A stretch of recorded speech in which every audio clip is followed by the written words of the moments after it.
Hey guys, this is Michael. Welcome back to Waters Family Homestead. Well, as you can see, I let the Wyandottes and Sioux out today. Did not let the other pen out, and I moved them from the first pen to the last one temporarily. And the reason I didn't let them out because they wanted to, half of them were waiting at the door to be let in because of that door because I had it closed. When it rains, it just floods in that pen and everything is sopping wet, and I don't want my chickens in a sopping wet pen for days, and the eggs get really dirty. So I threw a bunch of hay down and I thought I got to do something. This last pen is dry when it rains, it's around the edge a little bit because of the wire and stuff, but these two pens stay dry. So I let them out yesterday and I put some straw down in there, which straw is hollow, so it holds the moisture. But that's all I've got to get, you know, them out of the mud. But I let them out and I closed that door so they couldn't go back in there. And half of them were there waiting to get in there. The other half were in this middle pen with the Wyandottes, even though I had this door open. So, if they don't know which pen is theirs, they're going to go wherever they want to or wait until they get where they want. So I put them in there and I locked them up in there, and I'm going to leave them in there for a few days, at least until I get this situation fixed. And what's happened is when I built that, and when I put the metal on the roof, the metal's a few inches short on the back end, and I put a 1x6 up to kind of catch the rainwater runoff to make it run off, but it's not working very well at all. And that water, every time it rains, is flooding that pen. And that's the only thing I can think that's different than the other pens is that. So that's probably it. And it's my fault because the metal was a little bit short. I could have made the pen a couple inches shorter and you know less depth and made it work. But I've got some more metal, so I'm going to cut some metal in like 8-inch pieces, 8 or 10-inch pieces, something like that. And I'm going to put it under the bottom end, and that way it'll extend that metal out to where it's got some runoff on the back instead of letting it run inside.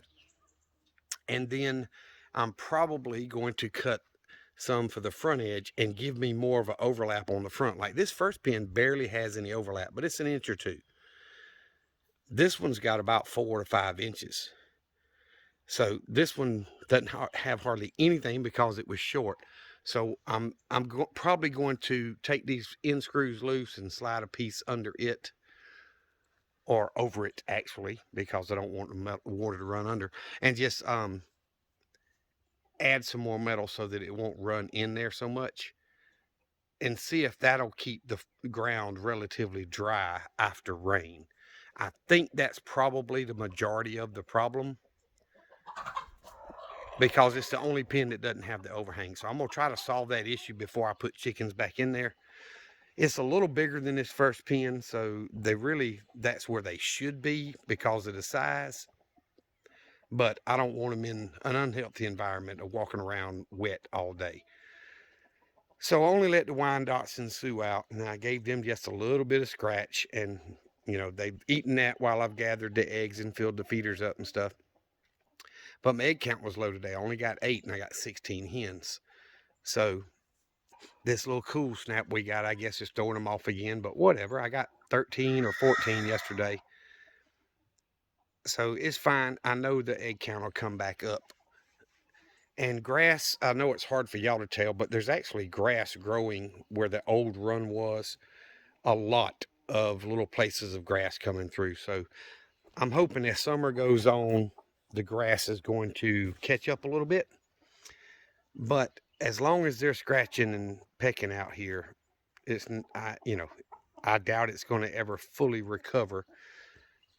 And I haven't cut this at all this year. Now I did cut the yard last week, but I haven't cut this at all. They've kept it scratched down pretty good and pecked down pretty good.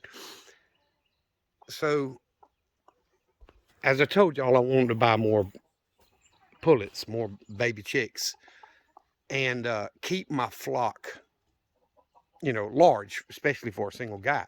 But I'm a prepper. No matter what I do, everything I do, I consider in prepping. So I want to keep a larger flock. And if I get 24 more pullets, hopefully the majority of them will be hens. Like the last time, I ended up with 4 hens out of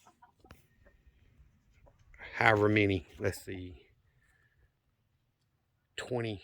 Yeah, out of 24, I ended up with 4 hens. I mean, 4 roosters. So hopefully that'll stay about the same and I can buy some more pullets and get quite a few more hens.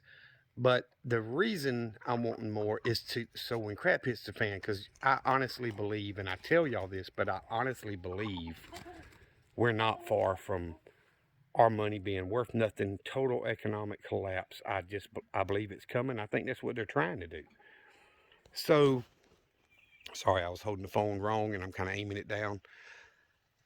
I want to get my flock up to where I could easily breed more, hatch more eggs. Look at the rabbit running out here in daylight. Can y'all see that?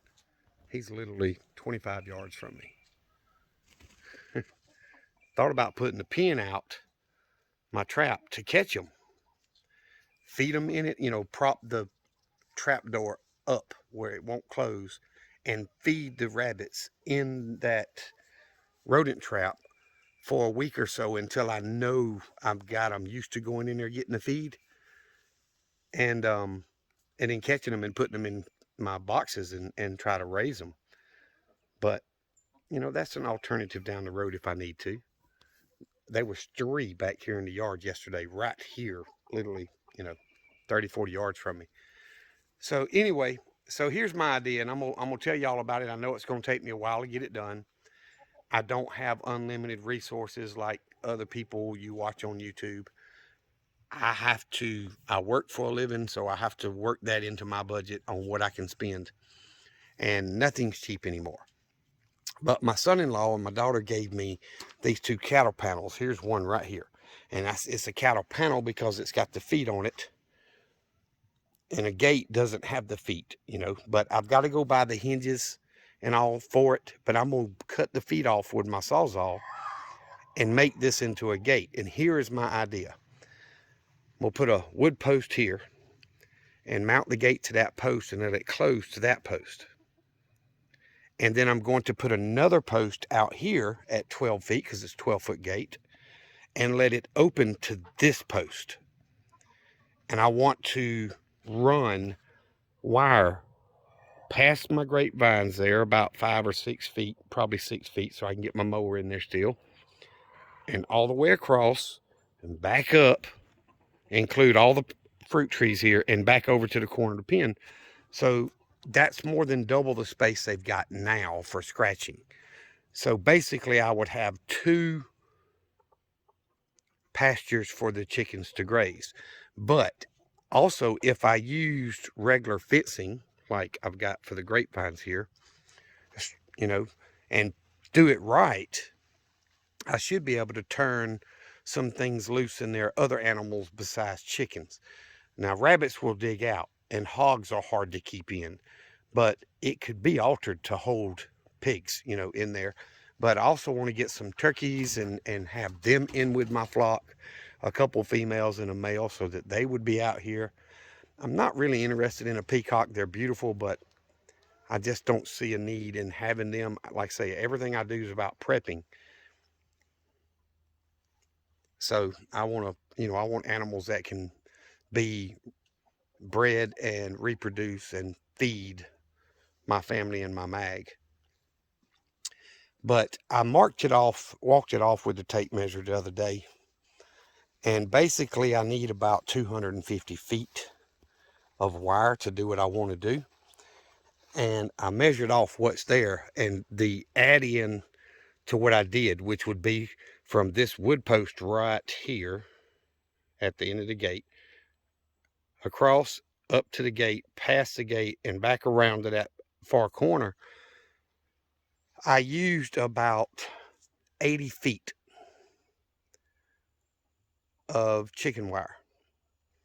So no matter what wire I use, whether it's chicken wire or this, what I call animal fencing, you know, because it's the little 3 by 4 inch squares, come off this corner and come all the way down to about where I'm standing, and then straight back across and back up. It's going to make a much, much bigger paddock or pasture for the animals to graze. And with that gate, I want to put some chicken wire on that gate where it, you know, would rub the ground, of course, so they wouldn't get out.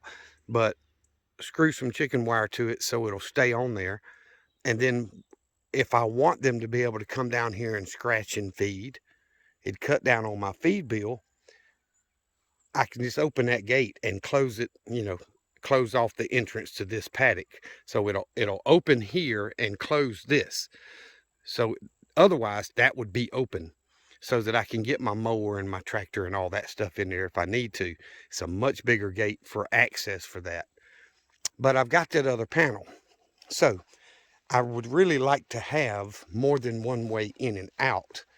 And if I do come off this wire, it puts me pretty close to my lean-to where the tractor and backhoe and stuff is going to be. So I would probably put the post here and then come back 12 more feet and put another post and use that other panel as a gate to go here. And that way I could open that one and easily back my tractor and my backhoe up and have, you know, it'd be open behind it. So I could easily get in and turn and come out and use my equipment and then put it back. That's what I'm thinking of doing because I've got that stuff. I've got wire. I've got the screws to attach to wire. So that's what I'm thinking about doing. And that's going to give me more than double, or at least double, the amount of space here for them grazing versus what they got. So it's going to, you know, be more than triple than what they have now. So that's my idea. The problem with the idea is, you know, ideas always cost money.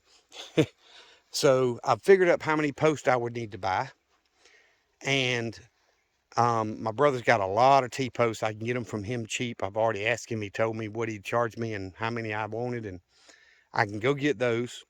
So that's going to cost me another $60 or so for the T-post. And I'm probably going to spend, you know, another $40 or $50 on landscape timbers, which is what I use for posts because they're strong and they're outdoor. And then I've got to have the wire. Well, for 4-foot chicken wire like I did before, that stuff ain't cheap no more, y'all.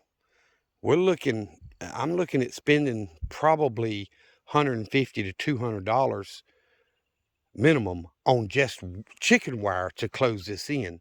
If I bought the other fencing, I'm sure it would cost quite a bit more than that. I haven't priced it yet. So it's another idea, and it'd be really good for my chickens and turkeys when I get them, and maybe even some ducks or something, because you can eat those, and they all provide you with eggs. And you know, that's the idea. But I could also build a pen down here on the end of it somewhere for the rabbits instead of having them up there with the chickens. Although they'll probably go up there with the chickens. But that's my idea. So I'm still trying to grow my homestead just like many of you are. And, you know, I just can't go out and spend $300 or $400 without putting that into my budget, figuring out, okay, make sure my bills are paid, but also make sure I'm not putting myself in a bind by spending money. Because I'm a tightwad and I don't like to spend a lot of money. But for the most part, to make a pasture that big for the animals, at the price I'm looking at, probably $300 to $400, sounds like a pretty good deal to me. The benefits of it would be the chickens would be adding their poop and pee, you know, because they do that at the same time, to this area, which is where my fruit trees are. So the fruit trees are going to love that nitrogen boost and all. And also I have you know, every year when the trees start blooming and stuff and the leaves start coming on, I get a lot of beetles that come down and eat the leaves and stuff. And of course, as your trees get more mature, the beetles do less and less damage, you know, as a whole. But I still don't want that to happen if I can help it. Well, the beetles bore in the ground and live in the ground until they come out and feed at night. So the chickens would scratch and eat a lot of those insects that are causing problems on my fruit trees. So along with fertilizing the ground, they would help a lot on eating the insects that are pests. And eventually, this is way down the road, if I finish that, I could fence in the entire garden area, and it wouldn't be far from this pen. It'd be easy for me to create a couple more gates to connect the garden area to the pasture for the animals, to let them in there and scratch during the non-planting season to help keep that ground fertilized as well. So getting more bang for your buck out of your animals is what it's all about. But anyway, this video's done got a little longer than I expected, so I'm going to get off here. But I wanted to run my idea past y'all. I've got quite a bit of extra wire. I've got some left from the new roll I bought, but I've also got some of the used wire that I saved to repurpose, and I've got some here. So I think I'm going to go ahead. I've got my screws out. I got to go get my drill, my impact, and I'm going to attach that wire to that panel, and then I'm going to take the Sawzall and cut those feet off of it so it'll be a gate. And then maybe this weekend, if I can get a chance to go by Lowe's, hopefully this weekend, if not, it'll be soon, and pick up the hardware to mount these gates and the landscape timbers for the post. You know, just leave the chickens locked up one day and get out here and take this piece of wire out, get a post in that corner, get the other post out here, probably go ahead and put the other post in the ground and get both those gates put up so that whenever I do get this done, you know, the worst part of it's already done. Driving T-post is pretty easy on the rainy season because the ground's a lot softer. So anyway, that's my idea. I'm trying to make things better for my animals, but also at the same time make room for more animals of different types, such as turkeys and rabbits and pheasant, maybe. I know guineas are really hard to keep. They tend to fly off and roost in the trees, and they don't hang around the same area very well. I've had some friends tell me that they've raised some and kept them in with their chickens for, months, several months, and they hung out with the chickens and would go to roost with the chickens.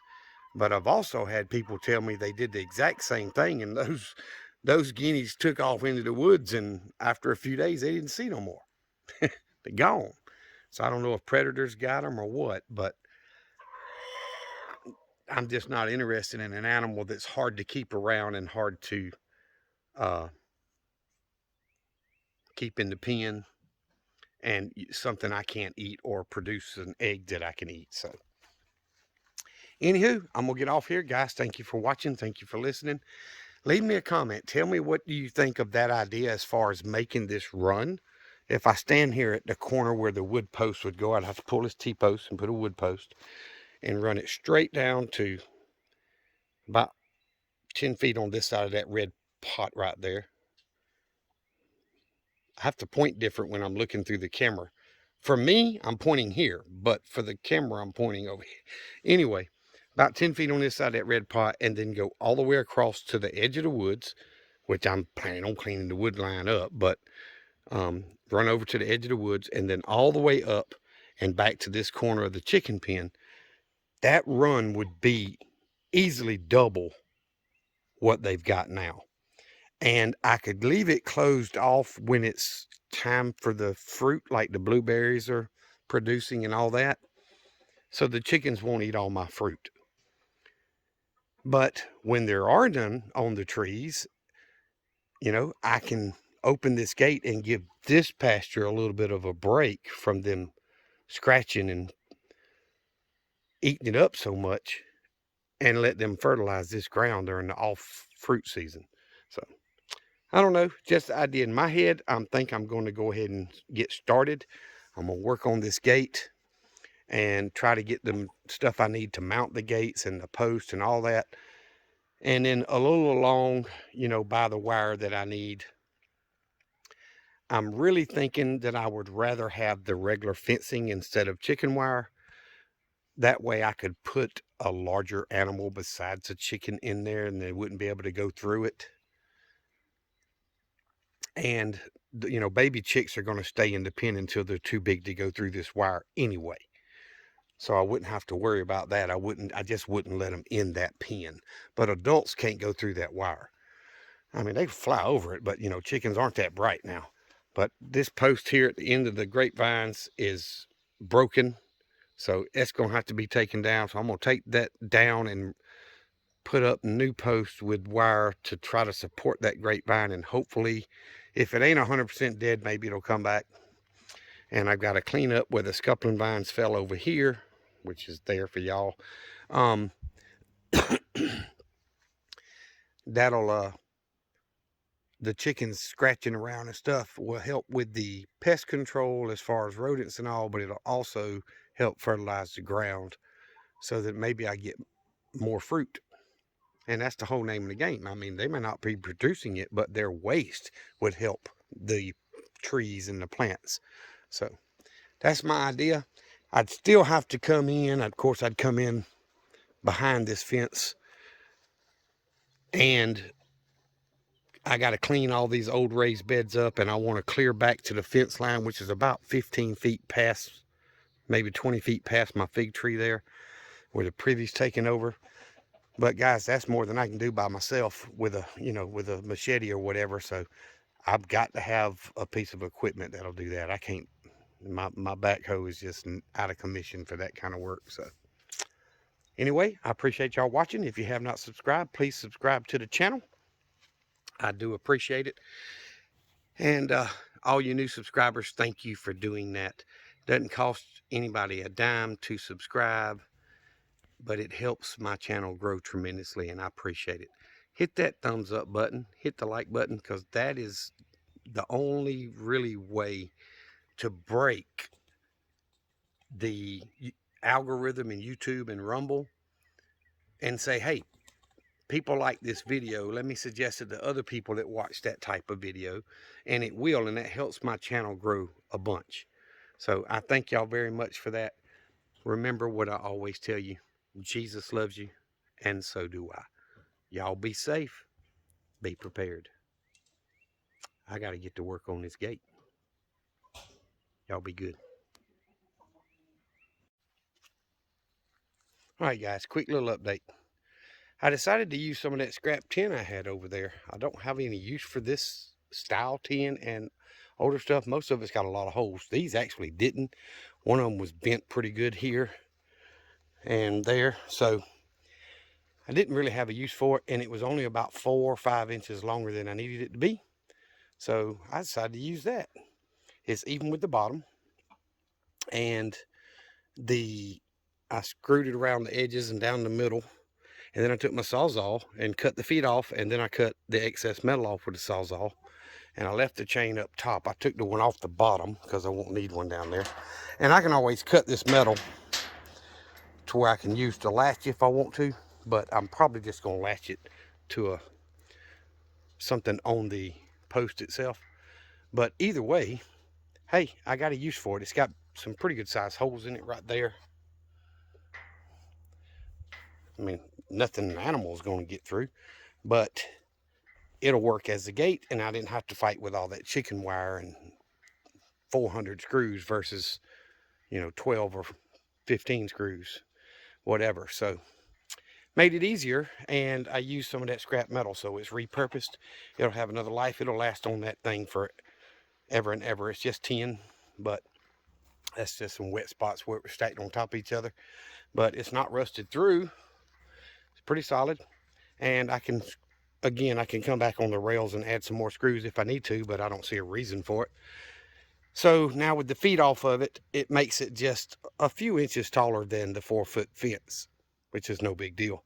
So once I get the posts in the ground and get the mounting hardware for the pins and the hinges, I can put that gate up and cut that wire. I'll just wrap it back around itself on the post, you know, or nail it to the post and cut it off, and then cut it off even with that post, and this gate will close off the fencing.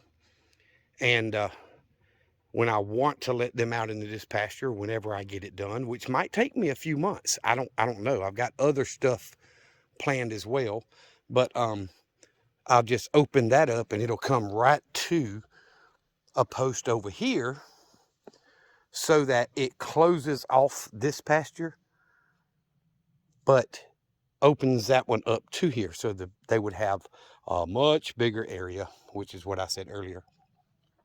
And you know, that one gate is going to close this one, and then I'll have a second gate right beside it on the same post this way, so I can open it up and it'll swing this other direction, so that I can back my tractor and my backhoe and stuff up without having the fence in the way.